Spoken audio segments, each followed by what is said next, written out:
আসসালামু আলাইকুম। আপনারা অনেকে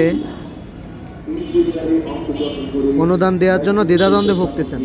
তাদের জন্য সঠিক দিক নির্দেশনা হলো, আপনারা সর্বপ্রথমে যাদের বিকাশ আছে বা নগদ আছে সেখানে যাবেন। প্রথমে বিকাশ, এখানে যাওয়ার পরে এখানে যাবেন ডোনেশন। এই বিকাশের এখানে দেখেন ডোনেশন আছে, এই যে ডোনেশনে ক্লিক করবেন। তারপরে আপনারা এখানে দেখেন আল সুন্নাহ ফাউন্ডেশন আছে, আল সুন্নাহ ফাউন্ডেশনে ক্লিক করবেন। অতএব আপনি আপনার নাম, মেইল দিতে পারেন, অথবা আপনি সব কিছু হাইড করতে পারেন। আর এখানে আপনার টাকার অ্যামাউন্টটা দিয়ে দেবেন। ধরো টাকার অ্যামাউন্টটা দিয়ে দিলাম।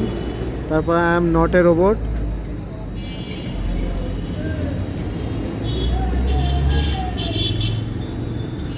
তারপরে অনুদান। আপনারা পিন নাম্বার দিবেন, ব্যাস ক্লিয়ার হয়ে যাবে। আপনার অনুদানটা সঠিক জায়গায় চলে যাবে। আল সুন্নাহ ফাউন্ডেশন বাংলাদেশের একটা ট্রাস্টেড একটা স্থান, যেখানে আপনারা অনুদান দিতে পারেন। ধন্যবাদ।